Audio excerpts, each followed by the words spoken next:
This thrilling story begins by showing a vampire named Lestat. This vampire had been asleep for many years and was immortal, meaning he could never die. But according to Lestat, being immortal was not a blessing, it was a terrible curse that forced him to live until the end of the world. Lestat had been alive for 500 years now, still locked inside a coffin. He had witnessed every development on Earth but had always kept his identity hidden. Lestat loved human music, and suddenly, he started emerging from his coffin because a band was playing nearby in the graveyard. He became deeply fascinated by the band's music and began moving towards them. Despite being centuries old, Lestat still looked young because he was a vampire. He killed a few people on his way and then entered the place where the band was performing. When the musicians saw Lestat, they were shocked. But Lestat revealed his true identity: he was a vampire, and he had no intention of hiding it from anyone. He made a deal with the band: he wouldn't kill them if they let him join and create music with them. The musicians had no choice, otherwise, Lestat would have killed them. And so, a vampire, Lestat, joined their team, and they started producing music together. Slowly, word began to spread that a vampire was working alongside humans. The band's fame skyrocketed, attracting people from distant countries to watch them perform. At one point, a press conference was held for Lestat and his band. Every news reporter wanted to know why a vampire was collaborating with humans. Why didn't he need to hide his identity like other vampires? All eyes were on Lestat as they bombarded him with questions. After thinking for a moment, Lestat declared that he was different from other vampires. He wanted people to know about him so that his life's purpose could come to light. Then, one reporter raised a shocking question: was the music created by Lestat and his band actually a mysterious chant? Was Lestat using it to awaken other vampires? Hearing this, Lestat burst into laughter, because it wasn't a joke, it was the truth. He was indeed using music to resurrect his fellow vampires. And perhaps, joining the band had always been a part of that plan. However, no one had confirmation of this, yet. That's why Lestat invited everyone to another concert. During the press conference, he called on every person to attend, claiming that the truth would soon be revealed. The press conference ended shortly after. Now, we are introduced to a girl named Jessie, who is sleeping peacefully. But at this moment, she is having a dream, one where she appears as a child. In her dream, she sees her aunt standing in front of her, warning her. Do not become like us. We have done terrible things in our lives, and that is why our lives have turned out this way. But as Jessie's aunt warns her to stay away from this path, blood suddenly starts flowing from her eyes. Jessie reaches out, touching the blood and moving to taste it, but her aunt stops her. From this, it becomes clear that Jessie's aunt is also a vampire, and she desperately wants Jessie to avoid becoming like them. Jessie wakes up abruptly and starts watching old tape recordings. On the screen, Lestat and his band are performing. Jessie finds the song extremely strange, so she writes down every word and analyzes it carefully. To her shock, she discovers that it isn't just a song, it's a chant, a ritual capable of resurrecting vampires. Realizing the gravity of the situation, Jessie immediately compiles her reports and rushes to the office of the company she works for, a firm specializing in paranormal activities. She explains to her managing directors how Lestat and his band are creating music that can actually bring vampires back to life. Jessie strongly believes that they need to investigate Lestat and his team to uncover the truth. Soon, Jessie's boss, a man named David, arrives. Convinced by her findings, he takes Jessie to his office to discuss something important. David presents Jessie with several photographs, all showing mysterious vampires. Among them is one particularly enigmatic figure, Marius. Based on his research, David has discovered that Marius was the first vampire who turned Lestat into a vampire. He found all this information in a diary written by Lestat himself. Now, Jessie is determined. She must read that diary and uncover the secrets hidden within. Jessie was determined to uncover the truth. David agreed to give her the diary but warned her, after this, do not go after the vampires. They are extremely dangerous and will not hesitate to kill humans. David then handed Jessie Lestat's diary, which contained many personal details about his life. As Jessie read through it, the scene transitioned into the past, to a time when Lestat was still a normal human. Lestat was once a soldier who had made significant contributions in battle. However, he was gravely injured and lost consciousness. When he woke up, he found himself in a strange castle, one that belonged to the terrifying vampire Marius. Marius had brought Lestat there for his own benefit. Lestat, still weak and disoriented, struggled to understand what was happening. But Marius explained everything to him. The only way you can survive is by drinking my blood. It will turn you into a vampire and grant you incredible powers. Marius wanted to make Lestat his assistant, so they could spread terror together and expand their vampire community. Lestat had no other choice. If he wanted to live, he had to drink Marius's blood. Within moments of drinking it, Lestat's body began to change. His wounds healed instantly, and he felt stronger than ever. Marius then took Lestat outside and started explaining the ways of vampires. "We vampires survive by killing humans and drinking their blood," he said. "But we must always avoid sunlight. The sun weakens our bodies, and if we remain exposed for too long, we will die." Lestat listened carefully and followed everything Marius taught him. After all, at this moment, Marius was his only guide. The two then traveled together and arrived at a beach, where a father was teaching his daughter how to play the violin. They watched from a distance, enjoying the peaceful moment. But Marius had other plans. He deliberately sent Lestat toward them. As Lestat approached the father and daughter, he couldn't help himself. He picked up the violin and started playing along with them. With each passing note, he became more and more immersed in the music. It was as if he had an intense connection to it. But suddenly, his vampire instincts betrayed him. His eyes began to glow. The father noticed this at once. Realizing something was wrong, he grabbed his daughter and tried to flee. Just then, Marius made his entrance. He grabbed the man and sank his teeth into him, killing him instantly. Marius then turned to Lestat and ordered him, "Now, kill the daughter." At this point, Lestat obeyed Marius without question. Without thinking, he approached the girl and took her life. Deep inside, Lestat never wanted to kill anyone. Lestat had once been a soldier, a man who had dedicated his life to saving others. But now, under Marius's influence, his behavior was gradually changing. Even at home, Lestat found himself obsessively practicing the violin, as if he had fallen in love with music. One day, while playing, he accidentally dropped the instrument. As he bent down to pick it up, he noticed a hidden lever on the floor. Out of curiosity, he turned it, and a secret door suddenly opened. Lestat cautiously stepped inside and found himself in a mysterious chamber, hidden away from the world. As he ventured deeper, he discovered two statues standing before him. There was something strange about them, something almost lifelike. Intrigued, Lestat began playing his violin in front of them. Suddenly, one of the statues, a female figure, extended her hand forward. Lestat was stunned. He had no idea what was happening, but he stepped closer to examine her hand. As he observed carefully, he noticed something incredible. Beneath the stone surface, nerve cells were visible. That meant these statues weren't just sculptures, they were alive. Lestat couldn't stop himself. He bit into the statue's hand and drank its blood. The very next moment, he collapsed and lost consciousness. When he finally opened his eyes, he found himself bound by Marius. Marius was furious. "Do you realize what you've done?" he yelled. "The blood you drank belonged to the Queen of Vampires." Marius then revealed the dark history of the Vampire King and Queen. Once, long ago, they had mercilessly slaughtered countless people. But over time, they had grown weary of such destruction. They had chosen to imprison themselves in stone, sealing their own fate for eternity. But Lestat had broken a sacred rule by drinking the Queen's blood. Marius knew what this meant. Lestat had now inherited immense power, possibly even greater than Marius himself. Realizing this, Marius decided he could no longer stay with Lestat. He abandoned him, leaving him bound and alone. When Lestat finally managed to free himself, he rushed back to the secret chamber, only to find that the statues were gone. How had they disappeared? Where had Marius gone? Lestat had no answers. But one thing was certain, he was filled with rage.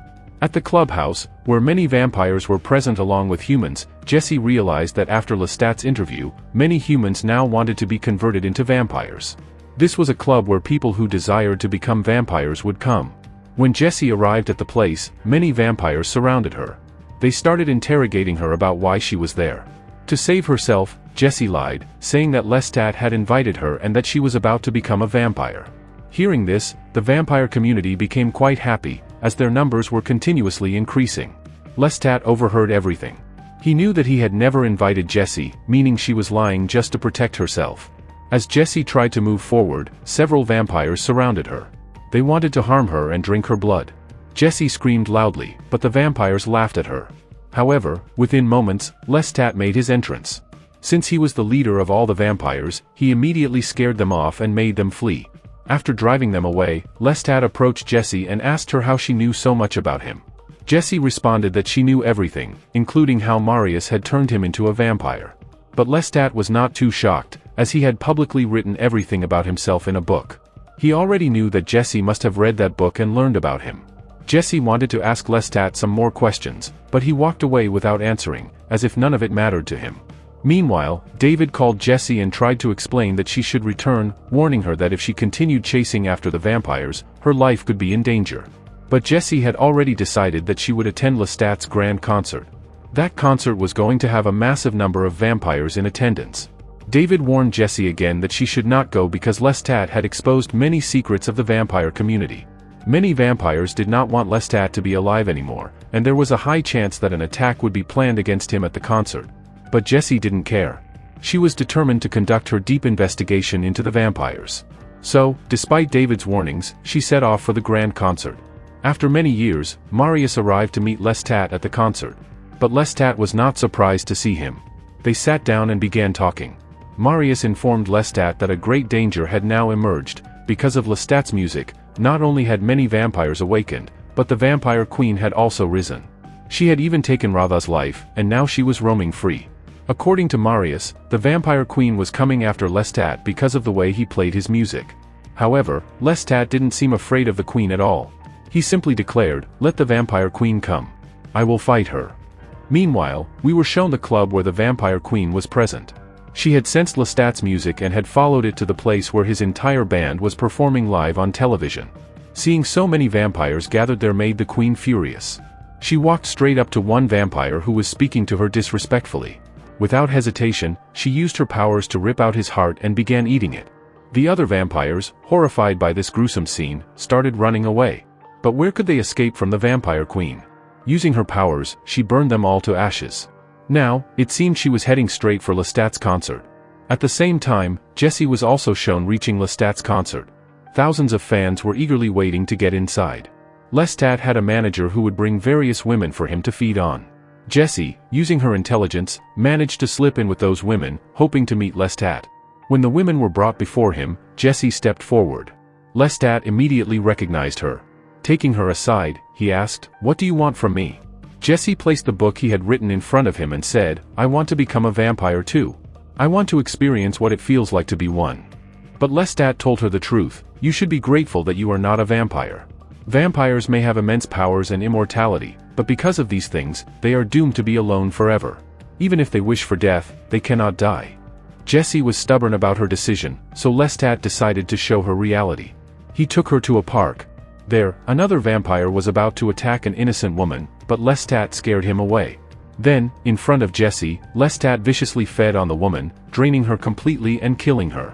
He explained, "A human does not become a vampire unless a vampire specifically chooses to turn them. Most who experience this fate do not survive it." Jesse was shaken by this truth. Meanwhile, Lestat walked away. The next day, Lestat's massive concert took place. A crowd of millions had gathered. His fan following had spread across the entire world, and everyone eagerly awaited his performance. Jesse and David were also present in the concert crowd. David had come specifically to protect Jesse because he was sure that something dangerous was about to happen here. With such a massive crowd, no one could predict who was arriving and from where. Soon, Lestat's concert began. Among the audience, several vampires were also present.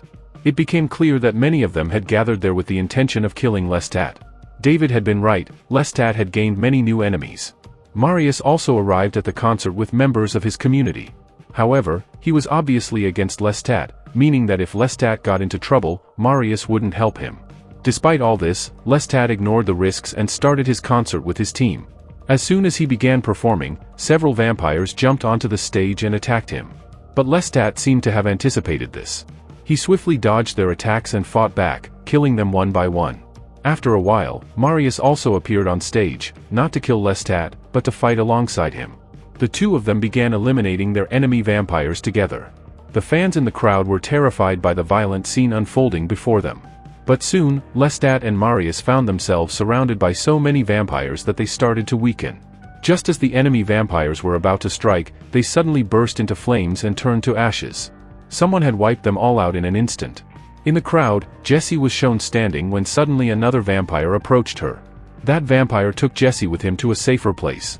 At that moment, a massive explosion shattered the stage, and out emerged none other than the vampire queen. It was she who had destroyed all the enemy vampires. Her eyes locked onto Lestat, and she flew toward him, taking him under her control and lifting him into the air. Marius couldn't do anything to help Lestat because he knew that if he made a single move, the queen would kill him. When Lestat opened his eyes, he found himself face to face with the queen. She revealed to him, "I have killed the king, and now I want you to rule the world with me. Together, we will bring the entire world under our control and turn all humans into vampires." Deep inside, Lestat had always desired immense power. So, he accepted the queen's offer. This meant that the queen and Lestat were about to unite, and to seal their pact, they would drink each other's blood. Meanwhile, Jessie was shown regaining consciousness. The place she woke up in felt eerily familiar. It was just like the place she had seen in her dreams. As she walked forward, she suddenly saw her aunt. Her aunt immediately embraced her and said, "We have always wanted to protect you." Jessie's aunt revealed the entire truth, how, many years ago, she and their entire family had been turned into vampires. However, unlike others, they never harmed people. After Jessie's parents died, her aunt was the one who had taken care of her. Jessie's aunt and her group of vampires wanted to eliminate the queen completely because she was a threat to humanity. They told Jessie that as long as she was under their protection, she would be safe. Meanwhile, Lestat had spent the entire night with the queen, drinking her blood. The next morning, when Lestat opened his eyes, he was initially terrified by the sunlight streaming into the room. Vampires couldn't survive in sunlight, but to his surprise, his body wasn't burning. Summoning his courage, Lestat stepped into the sunlight and discovered that his skin remained unharmed. He realized that he had become immune to sunlight, something that was only possible because he had consumed the vampire queen's blood. However, when Lestat looked around, he was horrified to see that everyone in that place had been brutally slaughtered by the queen. The entire area had turned into a graveyard. Lestat had never taken so many lives before. Soon, the queen arrived and told Lestat, "By drinking my blood, you have become immune to the sun. Now, together, we will rule the world and turn all humans into vampires." Lestat was still trying to figure out whether he truly wanted to follow the queen's path.